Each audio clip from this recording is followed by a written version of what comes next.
परम शांति, बेहद के बेहद की परम परम परम महाशांति महाशांति महाशांति। आज हम एक बहुत ही इम्पोर्टेंट टॉपिक के ऊपर चर्चा करेंगे, वो है नष्टो महा। नष्टो महा कैसे बने, ये जो पुरुषार्थ है इसके लिए हम क्या पुरुषार्थ करें कि हम नष्टो महा बन सकें। तो पहले हम इसको समझेंगे कि नष्टो महा है क्या, फिर हम उसके लिए पुरुषार्थ क्या करेंगे उसको भी समझ पाएंगे। क्योंकि बेहद की ज्ञान में ज्ञान को समझने के बाद हम जो अभ्यास करेंगे, जो पुरुषार्थ करेंगे, वो बहुत इंपॉर्टेंट है। क्योंकि अभ्यास के बिना हम ज्ञान को भी धारण नहीं कर सकते हैं। तो स्मृति स्वरूप बनना ही नष्टो महा है। और ये भी है कि स्मृति स्वरूप तभी बनते हैं जब मोह नष्ट हो जाता है। स्मृति स्वरूप नहीं बना अर्थात किसी न किसी में मोह है। इसका अर्थ है किसी न किसी में मोह है। अपने आप को भूलना ही को विस्मृत होना कहते हैं। इसका कारण है मोह। जब तक रचना यानी प्रकृति के प्रति आकर्षण रहेगा तब तक मोह नष्ट नहीं हो सकता है। नष्ट मोह नहीं होगा तो स्मृति स्वरूप यानी अपनी मूल स्वरूप तक हम पहुंच ही नहीं सकते हैं, यानी उसको प्राप्त नहीं कर सकते।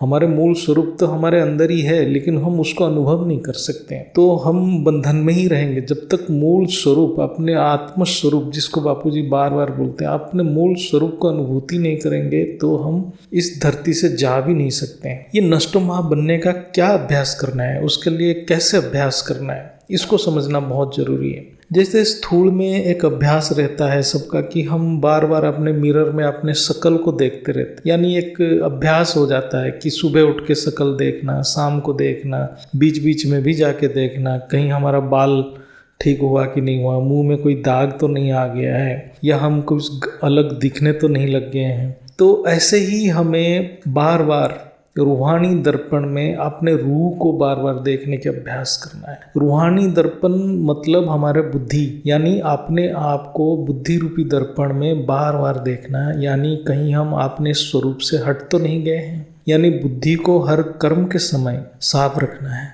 बार बार उसके ऊपर जब अटेंशन रखेंगे तो हम जागृत रहेंगे। तो मतलब बुद्धि को जागृत रखना है और परम पिता की सेवा में लगाना है। मतलब जागृत तभी रह पाएंगे जब हम सिर्फ परम पिता के सेवा में ही रहेंगे, तभी जागृत भी रहेगा, शुद्ध भी रहेगा। बुद्धि में ही आत्मा प्रतिबिंबित होता है। बुद्धि जितना शुद्ध होगा, आत्मा उतना एक्यूरेटली प्रतिबिंबित होगा, यानी मूल स्वरूप की मूल स्मृति उतना ही जागृत रहेगा। बुद्धि साफ करना यानी ज्ञान की गहराई में जाना और ज्ञान का निरंतर अभ्यास करना। ज्ञान जल से बुद्धि को शुद्ध रखने से अपना स्व का स्मृति जागृत रहेगा। यही अभ्यास ही नष्ट महा बनाएगा। तो हमारे जो बेहद के ज्ञान में है ज्ञान, योग, सेवा, धारणा, उसको भी समझना पड़ेगा। जैसे जैसे पुरुषार्थ बढ़ता जाता है, आगे बढ़ता जाता है, ज्ञान, योग, सेवा, धारणा का भी अर्थ बहुत सूक्ष्म में चला जाता है। हम ये जो बेहद के योग में हम सभी प्रकार के योग एक साथ कर लेते हैं, ज्ञान, योग, सेवा, धारणा। जब हम ज्ञान का अभ्यास करते हैं, यानी ज्ञान के द्वारा अपने आप को समझते हैं,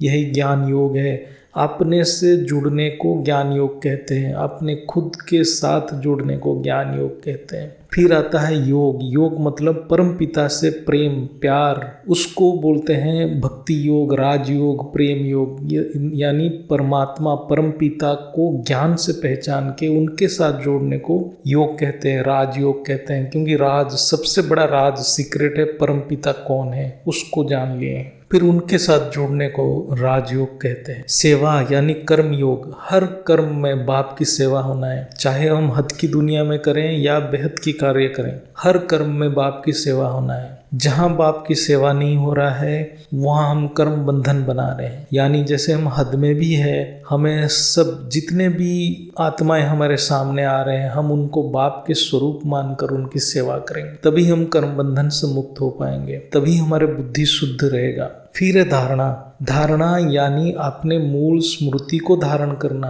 तो मूल स्मृति तभी धारण होगा जब मोह नष्ट हो जाएगा। तो नष्ट हुआ बनने से ही हम कर्मातीत बनते हैं, तभी हम मूल स्मृति को धारण कर पाते हैं, नहीं तो मूल स्मृति हम धारण ही नहीं कर पाएंगे। तो ज्ञान, योग, सेवा, धारणा का महत्व को हम जब समझेंगे और फिर उस हिसाब से बुद्धि को साफ रखेंगे, शुद्ध रखेंगे, तभी नष्ट महा बन सकते। नष्ट महा अंतिम स्थिति है। तो इसको एक हद की अर्थ में लेते हैं, तुलना करते हैं तो हम उससे समझने में बहुत आसानी होगी।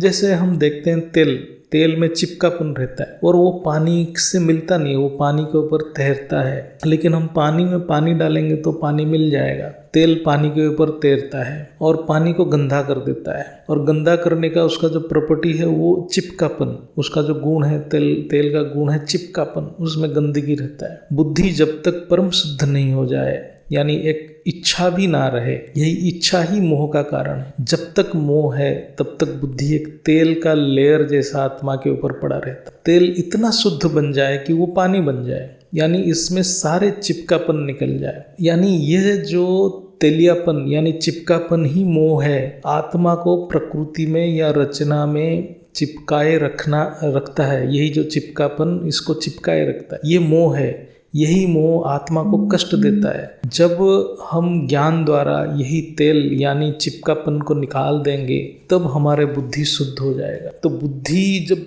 परम शुद्ध हो जाएगा तब आत्मा एज इट इज एक्यूरेटली प्रतिबिंबित होगा और बुद्धि का अस्तित्व भी खत्म हो जाएगा। बुद्धि जैसे पानी में मिल जाता है तो बुद्धि आत्मा में विलीन हो जाएगा। यही स्टेज नष्ट मोह है और यही स्मृति स्वरूप है और यही आत्म स्वरूप है। यानी बुद्धि रूपी दर्पण में अपने आप को बार बार देखना है और बुद्धि को रिफाइन करते जाना है।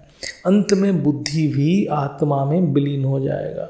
ये एक अभ्यास है, एक ही अभ्यास है जिसमें आत्मा का मोह नष्ट हो जाता है और अपने स्मृति स्वरूप में टिक जाता है। इसलिए बेहद की योग को बुद्धि का योग भी कहते हैं। यही कर्म योग है, यही राजयोग है ये, लेकिन हठ योग नहीं है। ये योग खुले आंख में ज़्यादा चलता है, ये निरंतर चलता है। तो इसको हम सभी बेहद की आत्माएं अभ्यास करेंगे तो हम जल्द से जल्द बापूजी के जो लक्ष्य है, अंतिम लक्ष्य है, दादाजी का हमारा अंतिम लक्ष्य है, हमारे सभी आत्माओं का भी यही लक्ष्य है, हम वहाँ तक पहुँच सके। परम शांति, बेहद की परम महाशांत।